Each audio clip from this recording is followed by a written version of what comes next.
This is Oilersnation Radio, your one-stop shop for everything Oilers. 1 hour of straight hockey talk with Bagged Milk, Tyler, Liam, Rick, and Dan starts now. Welcome into an all-new episode of Oilersnation Radio, a playoff victory edition. Wow. Reese is looking at me. Is everything working fine? Yes, sir. He's got a thumbs up. Everyone's giving thumbs ups because the Oilers are up 1-0 in the Stanley Cup Playoff round 1 against the Ducks. It was nice. It was nice to be back in the building. It was loud in there. Oilers gave us a little dose of what the fuck in the second period. Managed to prevail. Good times were had. Best part, though. Go ahead. So we did the mega stream yesterday. Lovely event. Lots of people watched. Thank you for everybody who watched that. Yeah, it was really good. And a copier right off the bat donated $500. Just crazy. So that was cool. Wow. But then when I got home, I was in a bit of a rush. Game starts at 8:20. You were in a rush? Yeah. What time did you end the mega stream? We finished at 7. I got home at like 7:45. Okay. But then I told my parents I was going to go over and watch the game with them. So I got home, quick scrub of the face. Classic. Freshen up a little bit, make yourself feel good. Put on some shorts, threw on my Oilers jersey, jumped on my bike, and off I went. It was awesome. Spring weather is in the air for like 2 more days, and it's +1. But it was great yesterday. It was my favorite. Yesterday was lovely. Yeah, it was lovely. And it's supposed to snow again, is it not? Yeah, this weekend. Cool. That's sweet living in Alberta. Rats. Anyways, boys, a 1-0 series lead for the Oilers means we should have some fun with our delicious debate. It's brought to you by Oodle Noodle. Take advantage of the value menu deal. Add 2 green onion cakes, 5 spring rolls, or 6 wontons to your order for just $2. Any signature premium box. In-store takeout orders only. OodleNoodle.ca to find a location near you or to place your order. I have one. Does anyone else have one? No? Delicious debate? Yeah. Not today. I kind of threw a similar thing your way earlier, Liam. But if you look at that game and the way the second period went for the Oilers, do you come out of that game thinking, whoa, the Ducks proved they can swing with Edmonton? Or do you come out of that game leaning more, hey, if they play like they did in the first and the third, the Ducks won't come close, and maybe that game was Anaheim's best opportunity to steal one? Rick, why don't you get your answer out of the way? I think it's pretty obvious. That one was, hey, you play like you did in the first and the third, you'd be fine. They took their foot off the gas in the second. I really want to just look at the coaching staff for that. Like I don't know what it is, but they have to make sure they're out there and ready to go. But they took their foot off the gas in the second period. They played properly in the first and the third. You do that, this is over in 4. Yeah, I felt like they were swimming a few parts. Like they're coming out of the period and Troy Terry just left wide open. Yeah. Like how does that happen? Like 10 seconds into the period. It's exactly the way the season's gone though. Well, that game kind of went the same way the season went, right? It's just kind of like you're good, then you're bad, then you're good, then you're bad, then you're good, then you're bad. I'd like to see them get that out of their game, but play like you did in the first and third to be fine. Yeah, I thought the Oilers didn't do a great job in the second period of pretty much anything. But they stopped doing what they're doing in the first. Well, that's kind of what I mean. Like I think that a lot of the issues in the second period were more to do with the Oilers' lack of execution than it was necessarily. Not to take away from the Ducks, they played well. They were all over it. A lot of pressure, a lot of forechecking, all that shit was good. But I also think that the Oilers really were passing to no one in particular a lot. The breakouts were driving me nuts. There was no puck support. Those are all details the Oilers can clean up themselves. That will help them going forward. They were doing it better in the first period. They were doing it better in the third period. For some reason, the second period, it was just like super sloppy. Super sloppy. But I also said Oilers in 6, so I don't think that the Ducks are just going to roll over and die. They're a good hockey team. They've got skill. They can score. But I ultimately think that if the Oilers pay attention to the details of their game as they did in period 1 and 3, they're going to be fine. Yeah, I just felt like the effort was rewarding hard work throughout the entire game. The Ducks felt like they were working their butts off to get back into that one right at the start of the second period, and they just kept going. And then the Oilers kind of figured it out. And towards the end of the second and then into the start of the third, they started to work again, and they got rewarded for it. Yes, Gudis goes down on a rut in the ice, and thank you. And they're a beneficiary of that. Can't skate. I don't know if there's a rut in the ice. Our ice is perfect. But I think he can't skate. However you crossovers are hard. Sorry, Dan, not to cut you off again, but we were voted the second best ice this season. That's true. Montreal always wins that for some reason. Clearly we have gone down. They're hot dogs. But I just felt like Franchise. the team, like it was nice as a fan to feel like the team got rewarded for the effort that they put forward, and also got punished when they weren't putting forward that effort. So I to answer the question, I do feel more confident based off of that victory. And as a person that predicted a sweep, I really do think that like that this Oilers team is that much better than the Ducks team when they want to be. Yeah, there was probably a path to me being a little bit more scared, even in an Oilers win coming out of that game last night.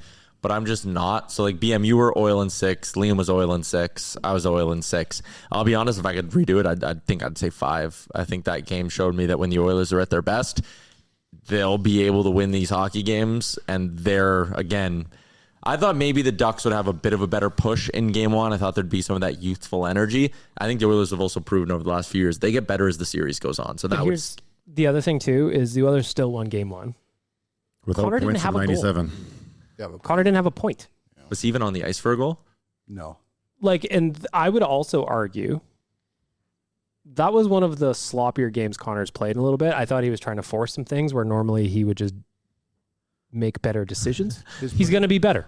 His zone entries on the power play was awful. Awful. That's Well, that like- was also annoying. Like, guys, plan B, plan C. There's got to be something else. Dump it. You got to give the Ducks. You have to give the Ducks a ton of credit on that one, though. Stopped. Yeah. When they're They know what's stopped usually by the blue line, so dumping in, you're just kind of giving the puck away. But you got to come up with a different play. I agree. But, like, yeah, that's fair what you're saying. But, like, surely you should get to a point where, like, One try, then change it. yeah, like maybe the second try even. Yeah. You know, Maybe we just try keep doing going. 2 drop passes. That's what I was just gonna say. Yeah, why doesn't McDavid also? But there were drop? times where it wasn't exactly like a clean drop pass play.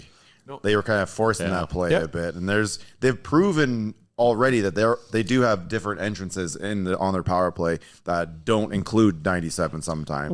I think at one point you just have to like change it up. I was surprised on even strength. I didn't expect the Ducks to be playing like that hybrid trap they were doing. They were attacking Connor. 2, 3, 4 guys. There's 3 They're steps. swarming Connor, but you're right. Like 5-on-5, they played a very passive system. They were really and they did a good job clogging up the neutral zone. They did a good job clogging up the middle of the ice. I was just really surprised that's what they ran with, given how the Oilers are going to adjust to it, just like they did to LA the last 4 years. Yep. But I was surprised that was the tactic, because that's not really how they played all season from what I remember. I thought they were playing the LA Kings in the third period, actually. Well, yeah, like I was at the game with my old man. I turned in with like 11 minutes left. I was like, LA is sitting back way too hard right now. You mean Anaheim? Anaheim. Was that the first time you guys talked in the game? That's a Freudian slip. Was that the first time you guys talked in the game?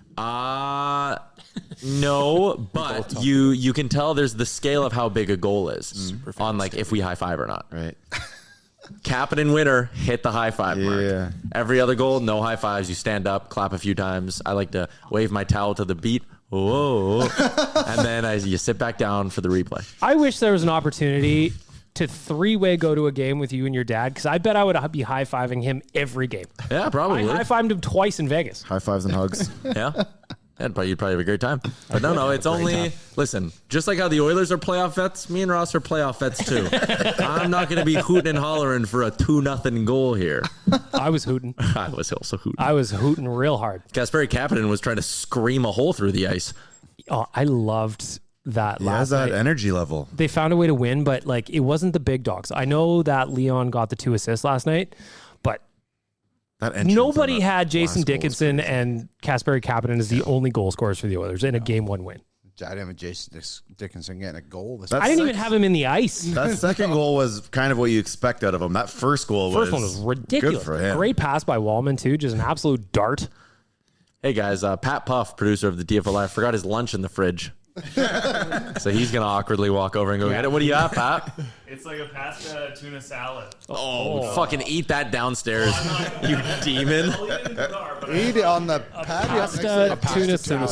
salad for those who There's didn't nothing hear. over that. But you know what, Pat? As long as you do the tuna well, you're good. Don't let them judge you, Pat. I see carbs, I see protein. That's what I see. I dig it. I feel you. Hell yeah. Guys, yeah. Won't be. There you go. Farewell, Patrick. Pat's got his lunch. So every it's day. delicious debate. We're kind of leaning more like I think based on what I saw last night, especially tomorrow is a must win for the Ducks. If they go down 2-0, I think the series is You over. kind of label it as both, I guess. definitely not for Yeah, us. Edmonton, you don't want to take your foot off the gas because you know what? Again, the whole you never know how a series is going to shift to the road sort of thing. Well, and there's also like, let's be honest, Leon wasn't moving great. And still almost scored 3 times. Well, he still played well, but he wasn't moving great. Like, if you get this series done early and he can get back in the hyperbaric chamber, I'd like that. I thought he was moving pretty well. I think He had reminded me great of my speed, line. and that way he broke through the blue line for that 4th goal. Oh my He had God. 2 guys like hanging on him. So my line for that was like it was playing Mario Kart with Bowser. And we just- Sometimes it takes the big man a minute to get going, I but that just- top end's there. The power play is where I wanted them to ease him in a little bit, like maybe fake that way and then snipe on the short side on Dostal. Power play was awful. Power play was terrible. Last year, So bad. Good. I want to score 5-on-5 goals. I don't want to fucking lean on the power play. Score. I want him to score all these. They're all count for They one all on the count, big board. but I mean, if you're scoring 5-on-5, I feel a lot more confident scoring 5-on-5. Last year, Such a funny Oilers fan. God, this seems so good. Nothing can stop us, but you can only score 5-on-5 goals, and they have to play Colorado in the I first just round. don't want to rely on power play goals. Everyone said I love relying on power play goals. Do you They're know fun. when, who They're was nice, it? but Colorado beat Tampa player doesn't Bay in the answer. Cup final. Colorado were outscored at 5-on-5 in that series. Really? Yeah. And they gave them, And they because won. of that, they gave them a smaller Stanley Cup. Yeah, it's this big. It's only that big. They said, Colorado, good job, but you don't get the whole cup. You get a little bit of it. It's the original. Last year, there were 12 playoff games where the Oilers had at least 3 power play opportunities, and they scored at least a goal in 75% of those games. So I think you can look at game 1 of this one where they had 3 opportunities and didn't score as the anomaly. If Anaheim's going to give them 3 power play attempts every game for the rest of this series, the Oilers will have games where the power play makes an A impact. shitty power play and no counter points. Yeah. Game 2, if I'm Anaheim, I'm probably a little worried. And no Bouchard points. And if you're a better puck line. Yeah. Well, that's the thing that's most exciting for me. Game 2 is Connor is going to be better. I would also argue Bouchard would be better. There was a point in the third period, I think, where Bouchard had like 10 minutes to get the puck out of the zone. He fumbled it twice, and they just got a yard sale. I'm like, that is not playoff Bouch. Let's get this out of the way now. Get the nerves out. Let's get back to work. Yeah, well, last night wasn't a great night to be a Bouch truther. But It's fine, though. Yeah, Because like, for me, my perspective is like, he'll have 3 months of ridiculous play, a one night off. Like, and then the Yeah. puck that came off his stick, like picking up the puck on your offhand along the boards when the puck's moving that fast is a fucking hard thing to do. Unless you're Jason Next Dickinson. time, just use your feet and try and trap it there. But he's always just trying to make a play. Simplify it, man. he really does. Yeah, well, and the other thing He's trying to make a play on every dang play. I'd also like a little bit more puck support from the Oilers. Like, the breakout was really driving me nuts yesterday.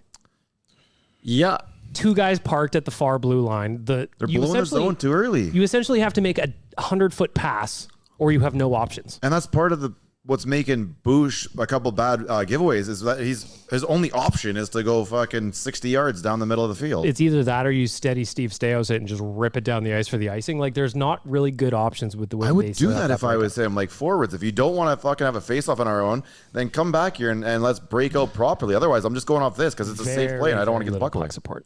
yeah, I think that's kind of how they were trying to stretch out that weird Ducks, like 1-2-2 Yeah, thing. but you can stretch them out one time or a couple times, 100%. But they were like blowing the zone too fucking fast, I think. Connor McDavid has been held off the score sheet in playoff games back-to-back 3 times. Against the Ducks, game 5 and 6. Against Winnipeg, game 1 and 2.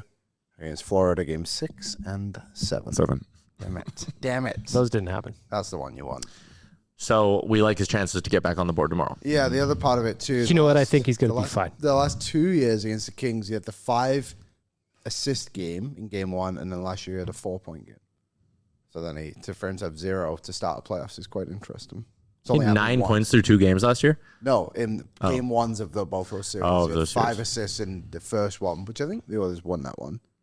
Wait. In 2020, what year would that be? 2024. And last year he had 4. Oh, yeah. Last year, they were terrible. Yes, that was awful. That was not fun last year, game 1 and 2. Oh, well. You live and learn. What did we make of Connor Ingram last night? One of my favorite stories before we actually dig into his game. I love seeing guys experience playoff hockey who haven't gotten it in a long time or who haven't gotten it ever, and to like kind of watch Murphy as he was looking around the arena a little bit. Like, you can tell he's trying to play it cool, but I could kind of see his eyes like when they put him on the big screen. He's like, oh, whoa. Ingram talked about walking out of the tunnel. He said he spent the bulk of his career at Mullet Arena, so to be walking out of the tunnel Mullet Arena was pretty crazy. I said Mullet Arena was pretty crazy, Ingram. You didn't know how good you had it. Dickinson, the big celebration for Dickinson, that was awesome. Also, I like the mouth guard he has. I know this, but when it comes up where he's missing his teeth and goes back down, they could have just made his mouth guard go all clean across. And it would look like he had teeth, but he's like, no, that'd be stolen valor. Exactly. But anyways, I just love seeing those guys experience the stolen valor. He's like, listen, I can't.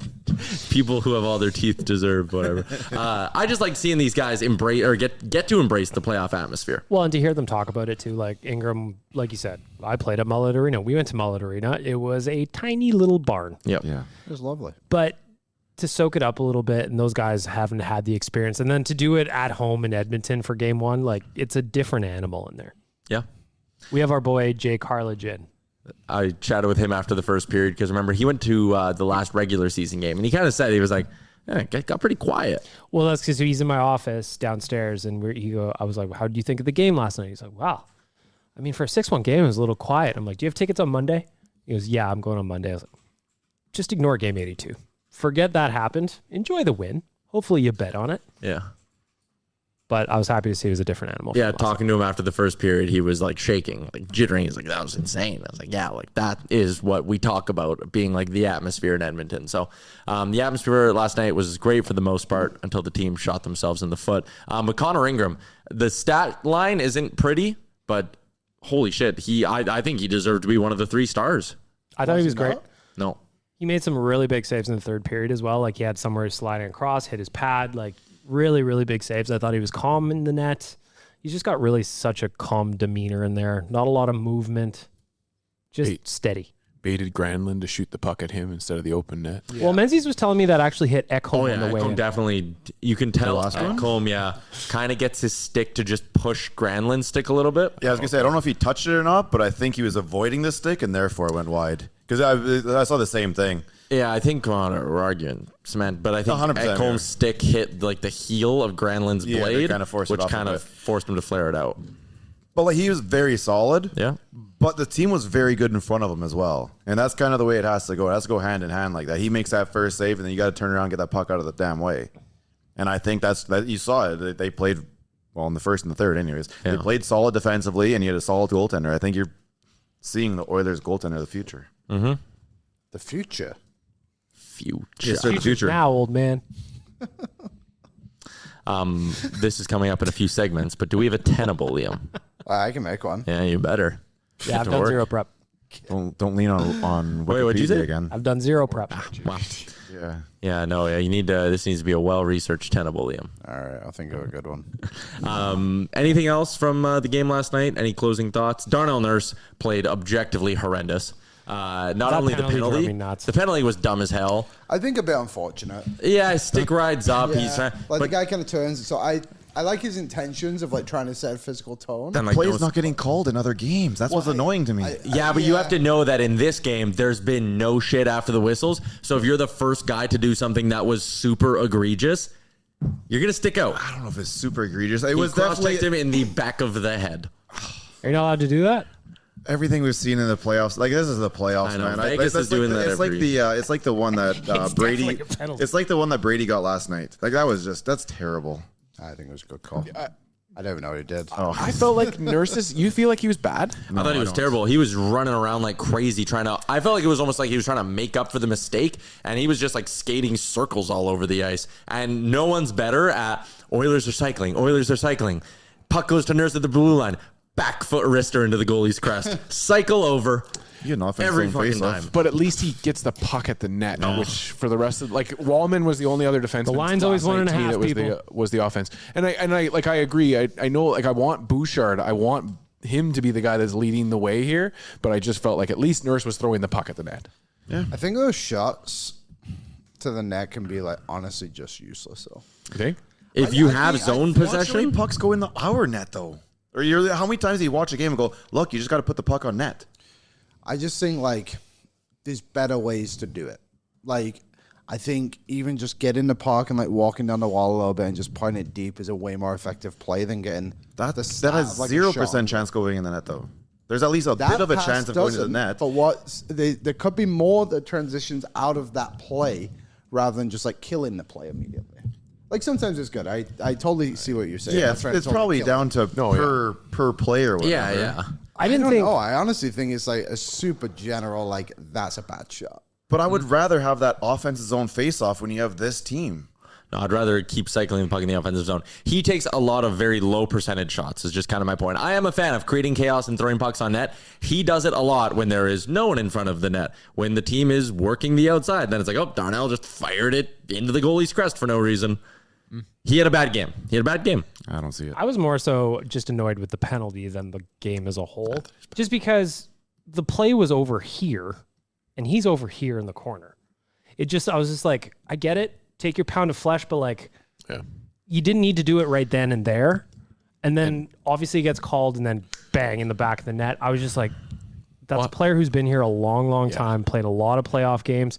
Just pick your spots a little better than that. I just think he was to be a leader in this team. I felt like he was trying to run around a little bit yesterday and like, oh, I'm going to play playoff hockey tonight. And he was trying to hit everything. That's not his game. The last few weeks, he's been really good with Connor Murphy because he's been, again, to go back to the old simple Darryl thing, but like he hasn't been forcing it. He's been letting kind of the physical element of his game come a bit more naturally. He was making simple plays instead of, I'm going to hold on to it and do this. Like, I don't know. Felt like it was sloppy last night. There were a lot of guys. I thought Nuge didn't have a particularly great game. Liam, you talked about Hyman. He wasn't very good. He looked a step slow.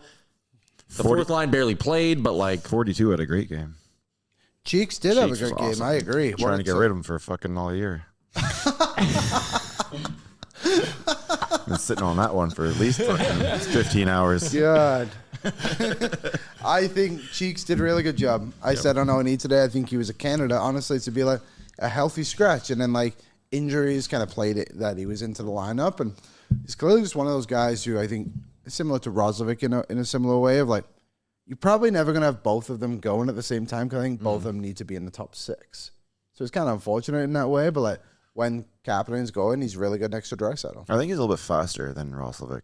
Yeah. And plays shot's not as good. and plays more physical. Yeah, 100%. He definitely plays more physical. He was throwing the body around again last night. Yeah, and I like that out of him. an engaged Kasperi Kapanen is very, very good. Also, his price tag we is talk about it perfect. all the time where we love for the Oilers to get more excited after goals. Yeah. You never have to worry about that with Cap. Because if you've watched, he's had a couple opportunities in the last couple of games of the season. He's been getting down on himself. You can see it in him. But yeah, he's an emotional dude. Was it your line, Liam, that he tried to scream a hole through the ice after the All the way to China. just unreal goal? I have a question about percentages if someone with math can help me out quickly. Okay. You don't need a calculator. I got it right here. Out of 100, I've got you. So right here it says 1.8%. Yeah. That is Ekholm's shots on goal from this area. So would that mean that 1.8% of the time he scores a goal from there? Because it's hard to say because this shots on goal says it's 44%. Yeah. He is a 1.8 shooting percentage from that quadrant of the ice you're looking at that our listeners can't see. For the record, Nurse That's is his spot 2.1. anywhere. That's where he loves to shoot from. Yeah, I know this is a little bit skewed because it says it's more in the middle, but it's down the side of the But the other thing that's not going to count to whatever, but like if you take a shot from there and it gets deflected in front of the net and goes in, you don't get credit for that shot on goal. The guy who deflected it gets the shot on goal. So that is going to skew the numbers a little bit. Like you can't probably tell if it's a productive shot or not. Actually, I got it. Okay. 6 of those shots were deflected. So it's a bad shot. There you go. My point has been finally made. And what was everybody's that's plus not minus nice. yesterday? I think you guys aren't doing that anymore. We're over that. I thought Jake Walman had his best game in probably 6 months. Without question. He was rock solid. He was excited. The way he moved the puck too, like again, that dart pass to Dickinson threaded the needle. If you had closed your eyes and just heard the description of the goal, you'd been like, "Oh, that was Bouchard and McDavid." Yeah, if you took everyone took their jerseys off. Great play. Same with he made another nice play. Oh, that's kind of sexy. Yeah. He made a nice play on the before the pass to Ekholm that led to Dickinson's second goal. I just thought Walman was really, really good, and the Oilers need him to be good. Yeah, only played 15 minutes, but again, like if he can give you that level of hockey for 15 minutes a game, that's way closer to the Jake Walman we saw last spring than the guy we saw this fall. Who plays next game for the injury? Well, I was going to interesting. get into that with the news brought to you by our friends at Swiss Donair. Swiss Donair, home of the old school Donair with options if you want some flair. Open for 25 years and now open 7 days a week. The pride of the North Side. Swiss Donair is great for your events at home or the office. Check out their location at 8308 144th Ave Northwest or order online at swissdonair.com. Jason Dickinson in the second period went down and was hobbling. And I looked at that and went, well, his season's definitely over. It wasn't. He was fine. Because he was also like, his arm was weird. You would have had a way better view of it than I No, did. it was on the other side of the ice for me. Oh, because like he was skating towards the bench and I went, oh no. Yeah. Because he was kind of like, he was like twisted up as he was going to the bench. You could see him fall as the camera panned away, and I was like, "Oh shit, he's not getting up. This is not great." Yeah. So that was bad. Zach Hyman got reverse hit by Jackson Lacombe. Trucked. What are your thoughts on a reverse hit? I know some people are going to say it's interference, but it's not because the other guy's making a play on the puck. But a lot of times that puck's coming and they haven't touched the puck yet before they throw their. If you're going to call contact every single time, No, I just think I honestly at this point I think we need to just get rid of the play. I just think you love when Leon does it. No, this is honest. That was part of it. Was like I know Leon does it, but I think because I just think it's a dangerous play now. I think it is a bit of a dangerous play too because I think if you're going after the puck carrier, you should be ready for contact. It's well, you're not going to the I puck think carrier. it's You're going to the fine, puck. and I think it's clean and everything. But I think he can just catch guys off guard a little bit, and I think that's when the danger. Like you're not going in to I don't play. think I'm you not can going in to hit him. eliminate it. I'm going in to get the puck. So I'm going to try and like cut in front of him, and then he does that. But I think Hyman went to hit him. Yeah, yeah, got that's struck. he goes in there for the contact. But I'm just saying, in other times this can happen. I think the this way. problem you'd have with cracking down on it is when do you decipher what's a reverse hit and what's protecting the puck? Yeah, no, and that's I fine. view it as a big guy protecting the puck goes, oh, this guy's coming to get it. Like, get away from me. yeah. Yeah, but I mean, that's a big guy and a smaller guy. When you have two guys the same size, I think you can sort of see what he's trying to do. But like, how do you police that? Like, how do you decipher? That I don't really know. Yeah. I'm surprised we haven't got a bigger injury yet. It's just a size thing in those situations. They're the same And- size, those guys. No, because like where it's like, I mean, it's positionally too where Hyman's coming in to lay that hit. He's down low. And so he's got himself in that spot where he's exposed to it. I think that you cannot, unless you're talking about going after hitting in general. No, definitely you not. can't. But you haven't touched the puck yet. It's interference. It's just I think it's bracing an yourself for a hit, and No, it's he's bracing hitting. yourself. No, he's not. That's not. Whoever it was for Anaheim there was not making a defensive play. He's making a aggressive play. And I'm not against aggressive hockey, by the way. I'm just saying I'm this stunned. play. I'm stunned. I know this that's is your fine. stance. Yeah, I don't think he's trying to be defensive there. He was trying to lay that hit out, which it's a legal play right now, so I have nothing against it. However, I do think in the long run there's going to be some bad injury. 1,000%. It's when that's like, to me, that is when injuries happen, is because they're not prepared. Because if you're in open ice, expecting it. you know this from playing. You should, if you see a guy come and hit you, you want to hit him a hair before he hits you because he's off balance at that point. Yeah. He's transferring his weight from one foot to the other, and that's where you can catch him. I have no problem. I just thought Hyman got trucked. Yeah, and then sitting there, so like I looked at Dickinson and was like, well, he's dead and gone. Then Hyman was 20 feet in front of me, and I was looking at the 1,000-yard stare in his eyes, and I was like, well, this probably isn't that. And then Hyman was back, so he was fine. I thought he was going to get concussion spotter pulled foreshore. I think they tried to get because they brought him down the tunnel, and he was back from the tunnel. He didn't miss a shift. Like 90 seconds later. I think that was their way of skirting the concussion protocol. I was like, look, we're bringing him ourselves. We don't need you to call in. And then they brought him in the locker room. Like, you good? Okay. Yeah, I don't even think he missed a shift. No, no, he didn't. Because I could see the bench from I was sitting in J seats, and like he was right there, like immediate. Because I was like, oh fuck, and then there he was. The one guy who did get hurt and didn't come back was Adam Henrique. Chris Knobloch saying he's unavailable for game 3. Kind of let it slip last night that it seems like it's maybe a little longish. Did he play his last game for the Edmonton Oilers? No. No, I don't think he'll be out that long.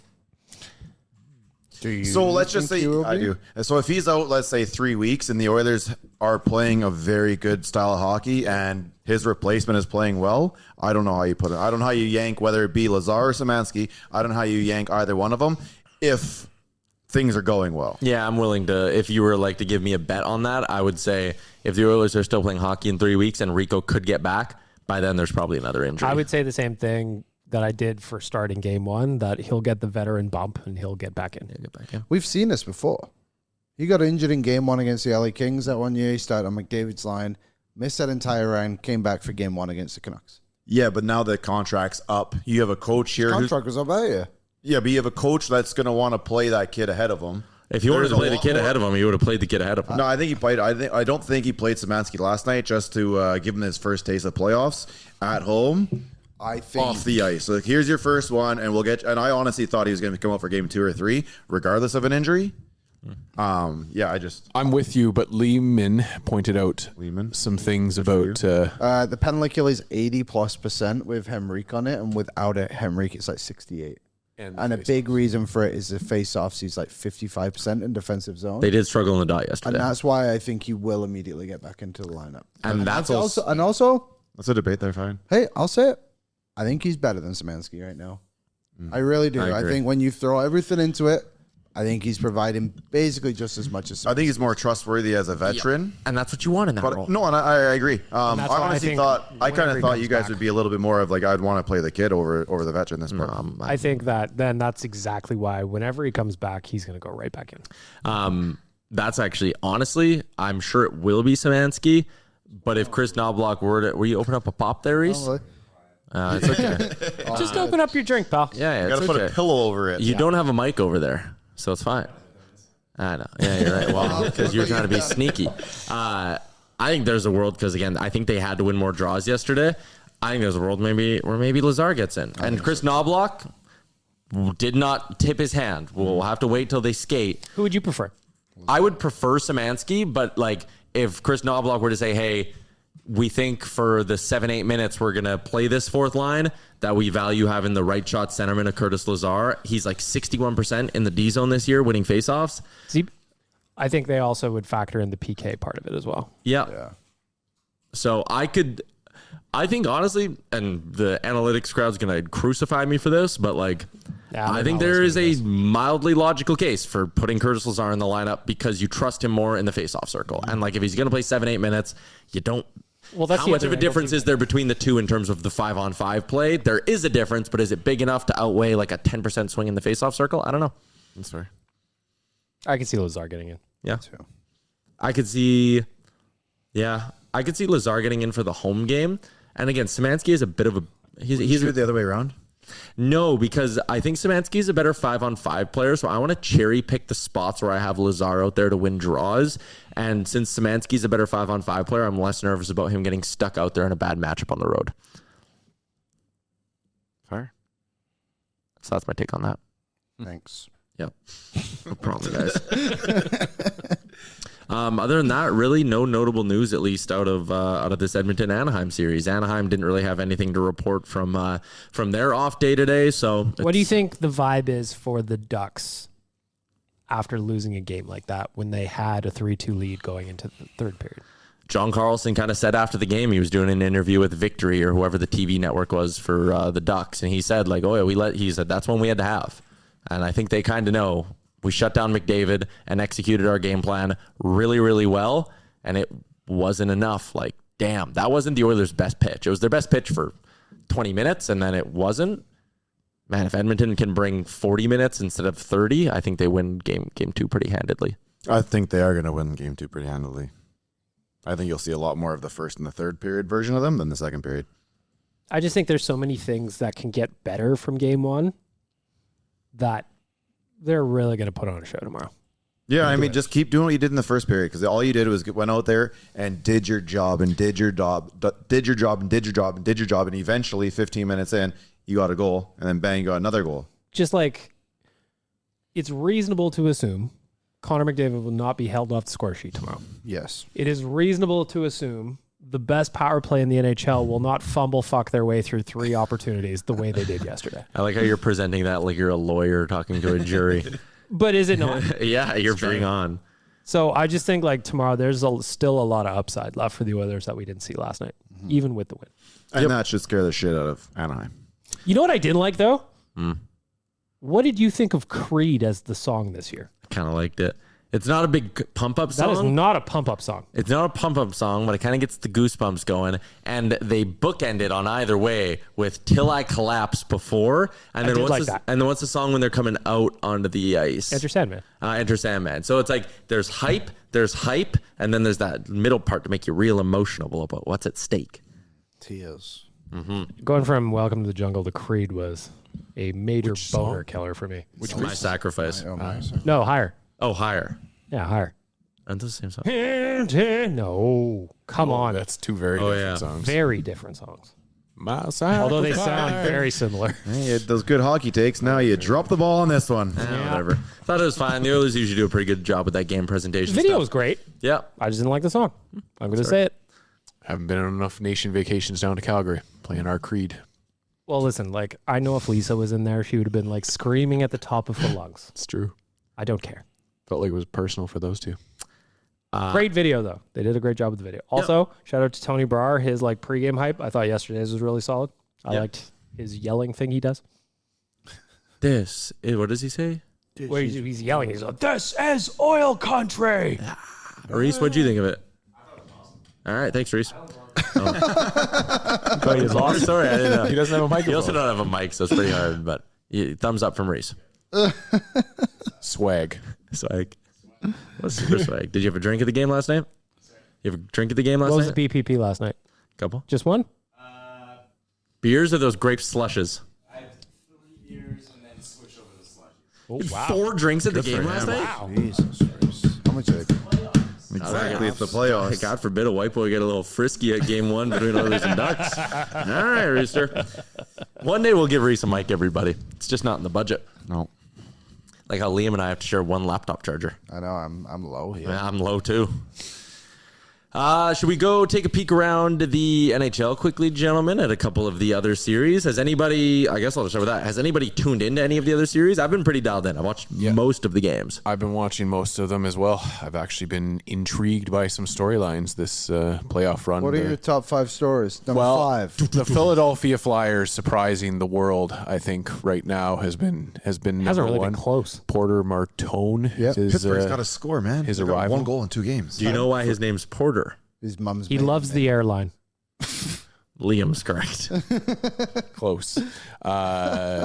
Number 2. Number 4. Number 4, yeah, I would say. Well, no, because I started number 1. That's the number 1 storyline for me. Insisting you go 5. LA has shocked me. I thought that they were going to get absolutely run out of the building. They're not winning a game. They're every bit as dirty as they were against us, and I love that for the Colorado Avalanche. They're taking liberties. Kempe is a dirty little piece of shit still. It was everything that I didn't want to have to deal with the Los Angeles Kings this year. Number 3. I've just enjoyed watching Utah get into the playoffs for the first time and being able to see them against Vegas and the Fanatics, the misspelling Utah on their playoff shirts is just spot on. Hold on a second here. Did you not see that? And how do you misspell Utah? It was UATH. Uoth. Uoth is now That's what the sauce has been saying here. yeah. OOTH or OOTHA? Like, that's a bad one. And You got 4 letters. The the number. I'm going to skip number 2 because I don't have a 5th one. Right to number 1. Right to number 1 is Buffalo. The comeback against Boston. Comeback was amazing. Absolutely fucking electric. The vibes around Buffalo and the playoffs and just all the nonsense that they're doing. The videos from that tunnel where they're just fighting the Cam Neely dummy. Amazing. Also, very, very entertaining to me how many people did not know that in Buffalo they play both anthems. Yeah, good for them. I never knew that. Sick. They respect us, so I respect them. Full respect to It's that. been, but they've been doing it for like forever. Yeah. So I found that very, very funny. Yeah, because, full respect to Like them how for doing that. you've done that drive. Like it's 10 minutes across, isn't it? Yeah, I mean, depending on where you are, but like Toronto from Pearson to Buffalo is like under 90 minutes. Niagara to Buffalo is like fucking 30. It's awesome. I love Buffalo. Love that series. That's been good. That Ottawa song is terrible. I won't even watch it. I mean, every fan base God. gets one of those every year. I pray we don't do something stupid like that, but I know it's out there somewhere. Yeah, so like just Who's don't. in the group chat trying to get Shoddy Mills to do one? No, Shoddy Mills was trying to do one, and I said somebody needs to let him know we don't do that here. Yeah, no, stop it. Bad idea. Be special. Habs up 1-0 on the Bolts. Also, I got no reaction from Gregor when he tagged us in that Ottawa rap video where I said there's not enough kissing for it to be me and Tyler. He just did not participate. But yeah, Tampa, I'd say tonight, pretty like if Tampa's down 0-2 and has to go to Another good Montreal. comeback too. Yeah. If they have to go to Montreal down 0-2, USA. I USA. Stupid. I still think really inspired Hudson though. That was good for them. I still think that they're bigger and stronger, and if they keep playing oh yeah, it was Montreal's big dudes who were able to score, right?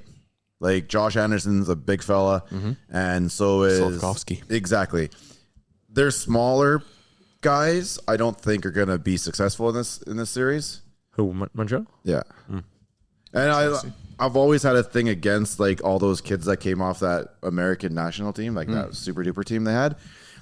Life was so easy. They look so good. They got to the NHL. Zegras has been traded. Caulfield's taken however long to get that 50 goals. Great on him, but I don't think he's going to be able. I don't think he can do it in the playoffs. God, that Cole Caulfield took so long to finish second in the NHL in goals.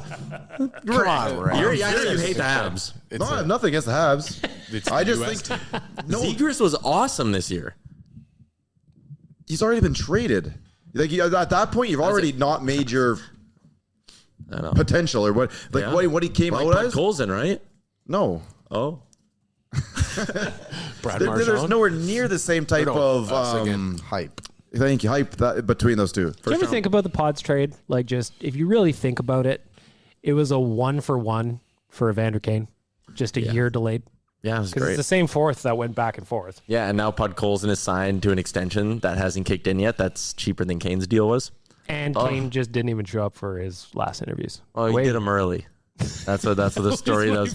That's the story that's getting spun out of Vancouver. They're like, oh yeah, he didn't have to come on the last day because he did it early. He did it a couple weeks ago. We exited weeks ago from this organization. Yeah, they were like 2 weeks ago. He did his final medicals and did his exit interview. I was like, did he now? Eh? It's weird that you guys are having me do this 2 weeks before the season's over. Why? Well, don't worry about it. He played his 1,000th game, and they were like, all right, well, we've fulfilled our obligations, Evander. Thank you. I wonder if he retires. No, I think he probably wants to keep playing and making money. But like, who's going to take that chance? out Because hope like the for that. money's not going to be the money he's getting now. No, like, He's got to go out and have a year with a very cheap salary and go out there and just try and hit as many people as possible and have as much impact in the game, even if it's not on the score sheet, and then hope he can get a 2 to 3 year elevated dollar wise. I think the days of him getting a 2-3 year deal are gone. If he has a he's 34. yeah, you might get a 2. He's holding out hope he can sign for that Atlanta franchise. So he turns 35 in August, which I think means he's eligible for bonuses in his contract now. So that's where a team will take a chance on him. Is like, hey, we can give you $1 million for every 10 goals you score. So if you come here and score 30 goals, you're going to make a nice chunk of money. We'll give you a 1.5 base and $1 million for every 10 goals you score. That's fair. Some team might do that. Problem is he's soured the water in so many franchises. I don't think he can go back to LA. half of them. I think he'll be a king. I think some people have been a little. Yeah, Uncle Ken will sign him. Yeah. I don't know. I don't think it was an issue here. I think he's got a weird personality, and I think that people, instead of dealing with it, just get bummed out about it and they get all sad. Like I don't think he's that big of a deal. Do we think he was? And I said that coming out of San Jose. I think the Oilers also have a room that's kind of good at dealing with guys like that. Because it's just like, if you're going to, like, Connor and Leon aren't going to, like, sit there and fight with you. No. And I think guys know now when they walk into this room, like, oh, it's Connor and Leon's room. Like, I'm going to be behaving. I did love seeing it again last night. The three, they always walk out in the same order. What? Goes Connor, Nuge, Leon, always. For what? When they walk out on the ice. Oh, really? Mm-hmm. Never knew that. And Ingram goes first. Who goes last? Draisaitl. Oh, he's the last guy out. Mm-hmm. Oh, those are the last 3. Gotcha. Because they Always in the same order, too. fist bump everyone. Always in the same order. Some butt taps. Yep. A lot of butt Down taps. tap. Last thing for in the news. Who is Neon and why is he at the Oilers game? Big streamer. That I know. Neo. He does- did that song with Pitbull. He does those a lot of videos with Iggy Azalea. Really? Mm-hmm. This Neon does? Neon does, yeah. Okay. Time walks. That's a good Do you want to do the Reset. freestyle? Time walks. But shine walks. Well, What the fuck is and that's what's happening. He's a big streamer. Yeah, and he's just here for shits and gigs. God, I'm the old one here. I know more about Neon than you do. I heard he does stuff to get kicked out of things. Yeah, he's Yeah, kind of got like like that edgelord kind of thing. Rage bait. But there's too many people come around him, isn't it? Not edging. Like he's just streaming or whatever, and people like surround him like Because idiots. they want to get on his stream. Because he's I'm young and hip, Reese. Why? He's some little weirdo. Like he used to do Fortnite streams. Yeah, he's just like, he's a streamer that he's built a following of millions of people. What does he do? But Not a lot. The followers are the weird ones. So, I mean, like, this is kind of off topic, but we had the Nelk boys in a couple of years ago, and people stood there and just stared at them. Yeah. And just, like, could I get you a drink? Nope. You're just going to sit there and watch these people? Yep. Were they doing like a podcast or something? No. I remember They were on the dance floor, and they're just hanging out, selling their Happy Dads or whatever the hell they were. People just stood there and watched them. I was like, No free what ads. is wrong with you people? Yeah, no I free ads. remember when Don't Jersey blur that Shore out. was popular, and the bar I was working at brought in one of the characters from that, and it was the same thing. It was just people standing at the bar staring at them. Yeah, that's fine. Nobody's having a conversation with them. They just exist. Weird. That's how I treat Tyler. Yeah, that's fair. I just stare at him. Just walk past him every time he sees them Although, in to a be building. fair, I kind of wish I had the opportunity to do that as a kid. You want to be a streamer? Look how much money this kid has for doing That absolutely is nothing. true. That is true. I mean, I was talking to a buddy about this the other day with like the Drewski. Like, dude was just making an ass of himself on camera, and now he's getting paid millions upon millions upon millions. He's at ESPN Award. Like, that dude's living the life now.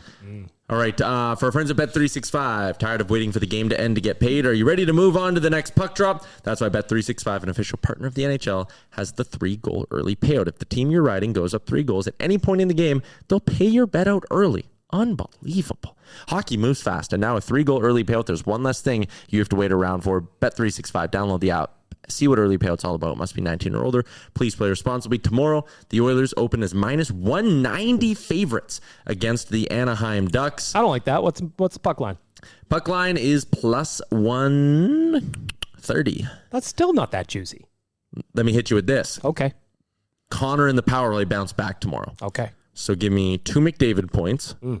Give me a Leon Draisaitl goal. Okay. Okay. And then give me the Edmonton Oilers on the puck line. And you get yourself up to a very juicy plus 410. Now we're cooking. Now we're cooking. Throw in Evan Bouchard to bounce back with 3 shots on goals. I know he's been a little hit and miss in that regard. And you're up to plus 825. Mama. Anything you guys like tomorrow? Captain shots. It's up there. 2 shots minus 120. Yes. Who do you think has the most shots on goal tomorrow? You can just bet on that now. I do like that one, yeah. If you think Hyman has, it's plus 1,000 No, we'll be at most just for games. one. He does have games where he like goes off. Anyone you like? Goal scorer, shot prop? I'm really banking on the power play to get back to like looking like what it is. So if you could pull up power play points for me, I'd love to know what Evan Bouchard power play point would be. Evan Bouchard to get a point on the power play is plus 155. See, like that's kind of where I want to live, is somewhere in there. Things that I feel like were a little bit broken in game one. And Yeah. power play is one of those things. Anybody? Tampa to even the series, Boston to even the series, Utah to even the series, LA to even what's the series. Tampa at? I'd be interested in that one. Minus 190. See, I don't like that then. What if I parlay a couple? Okay. So give me Tampa to even the series Okay. and give me Utah to even the series. Plus 251. L.A. And no, I'm not doing that. On principle, I'm not even going to tell you what to pay out. See, I don't mind that one. Yeah, plus 250. That's not bad. What about tomorrow?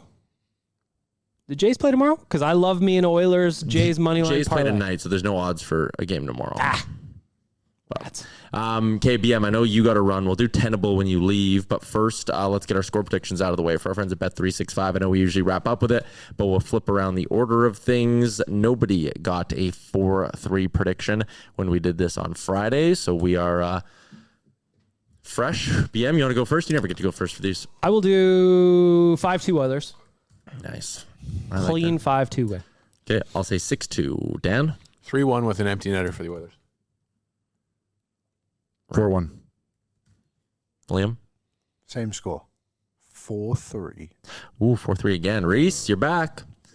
6-3 for Reese. 6-3 for Reese. All right. Which team? Ducks. Is BM just going to shuffle past the camera and I am. boogie on out of here? I got a very important meeting. Yeah, just take it off for a second. Please let me get my way. All right. luck. I'll get the whiteboard out. Liam, why don't you explain what today's Tenable is? Well, we have a few options, but I want you guys to pick the hardest one. So would you like... Hold on. Holding on. Actually, no, we'll just do this one because I want to.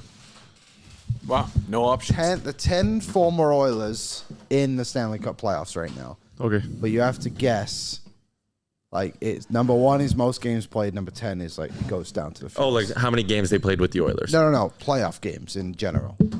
So this is former Oilers who are currently playing in the playoffs right now. For other teams. And number 1 is like most playoff games played, and it goes obviously lower as you go down. Okay. You understand, Rick? Yeah. Okay. Does that mean there's more than 10? 10. There's only 10. It's untenable. So, like for example, Well, the order's not going to matter then. The points won't matter, will it? games played Or it's games? based off the order because there is more than 10. Okay, that's what I was getting at. Ah, okay, I see what you're saying. All right, me too now. Okay. Who wants to go who- first? Let's go first. I will. Okay. Warren Fogle. Folk jelly. Fogle. Tenable. He is an Ottawa Senator. He's number 5 on the list. Oh my God. There's so many teams to think of. I'll go second. Victor Arvidsson. Number 6 on the list. He is Tenable.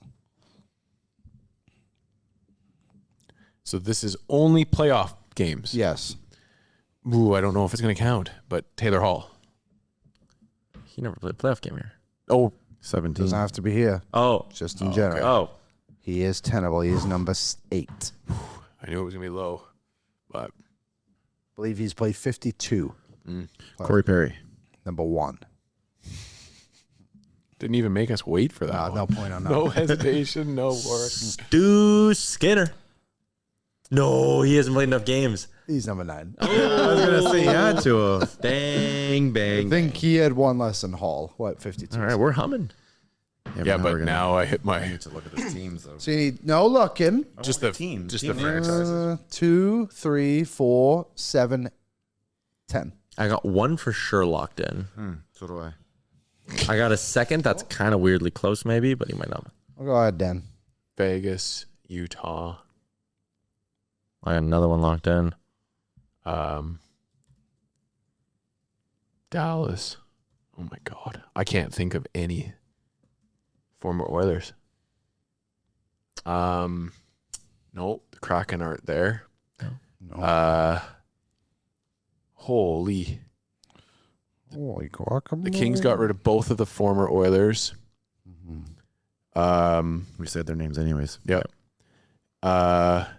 Vegas. Yeah, I'm just going to have to punt it, I think, because this is not great radio. All right. Yeah, I'll punt. Sorry. Rick? You're out? Yeah. I have to take myself out. I'm sorry. Okay. Ryan McLeod. Oh my God.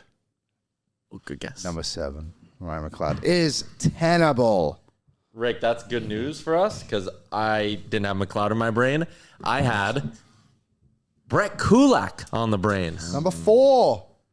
Into 3 Stanley Cup finals. Never won one. It's a shame we won't be going to one this season either. This next guy, G. Rick. I know I was I got one guy, but I don't know if he played enough games. I was feeling good about my one. I didn't watch that. He played for the Oilers in the playoffs right now. Most games. Yeah. Oh, it's PM out there. Move my meeting. Reese, shut the camera off. I'm coming back. You're good. What was that voice? This is buying me a minute. So BM, Yes. PM's back. you're up right now for Tenables. Okay. Former Oilers that are in Currently the playing. playoffs, but they're like the most games played in the playoffs. Cody Cece. Bang. Number 3. Cody Cece. Another 2-time Cup appearance? No, just once in the Cup final. Oh, yeah.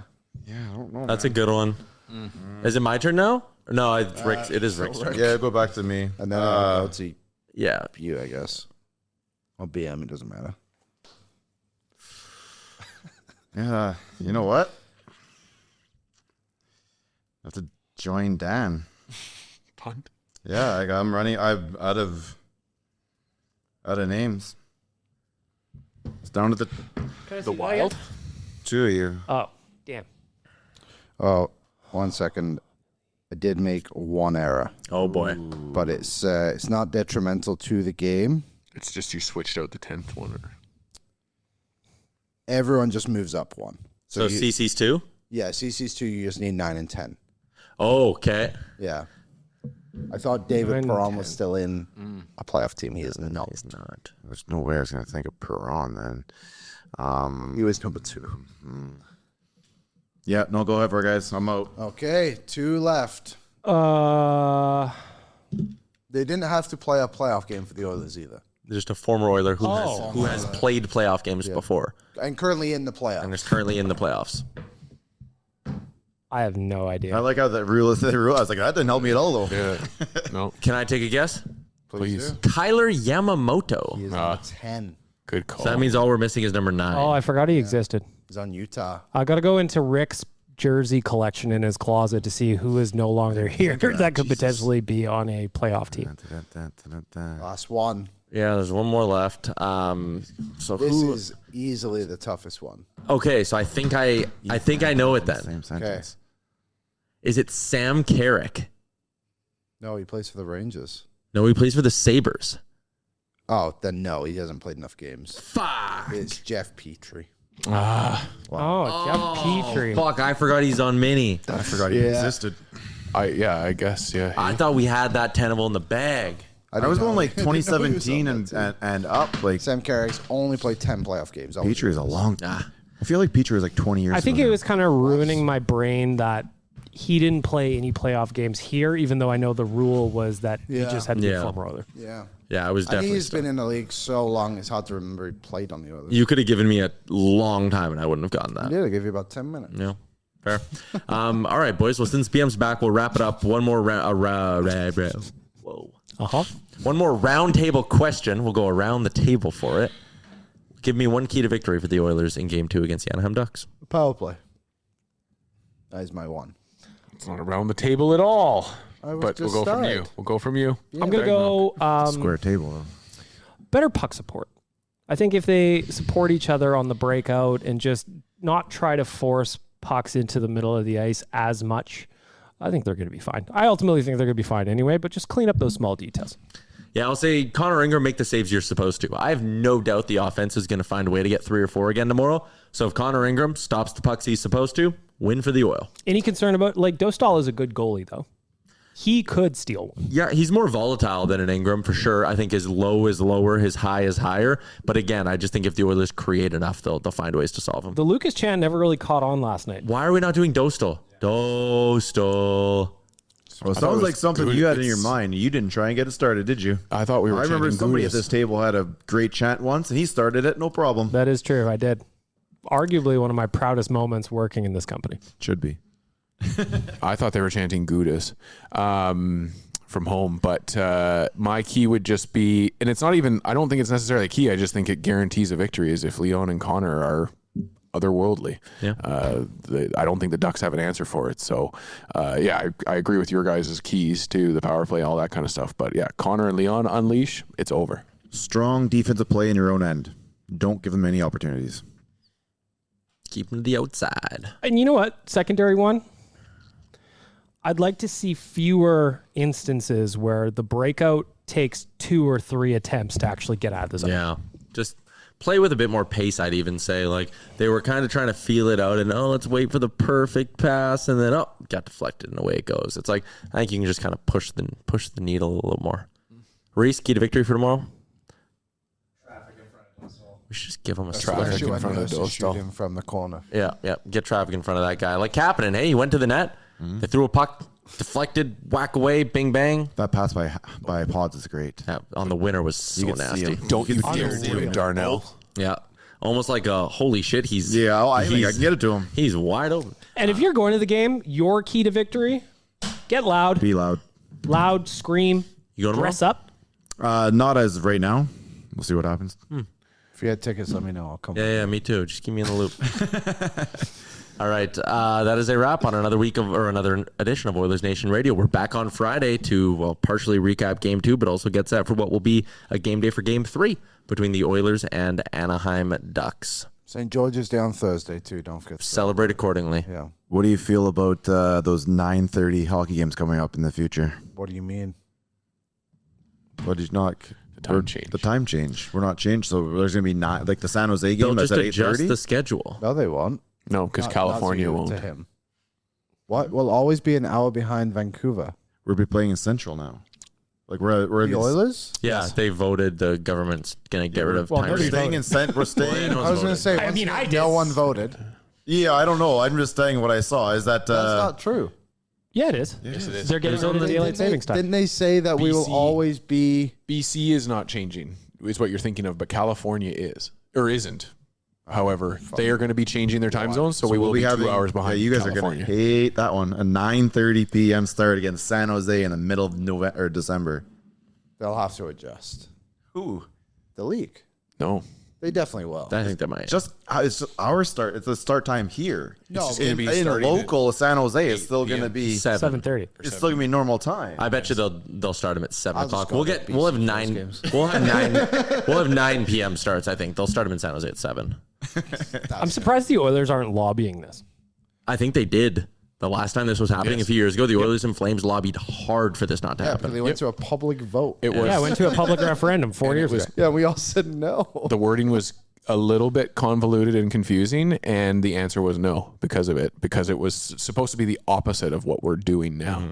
It was going to be that we were going to go on to the Pacific time. To answer your question, yes, I'm going to be a miserable prick. A 9:30 p.m. game on a Tuesday in December. If I had nothing to do post game, I'd be fine with it. But I do have things to we do should have post asked game. Mr. Pre and Post how he feels. All nighters with Boardsy. Yeah. Nah, he doesn't need to sleep. He's going to be fine. All right. Enjoy your week. Go Oilers. What's up, Nation citizens? If you like that video, then you need to be subscribed to the Oilers Nation YouTube. Podcasts, live shows, exclusive interviews, and analysis. Everything you need from your favorite voices at Oilers Nation. And you don't want to miss any of it, so hammer that subscribe button.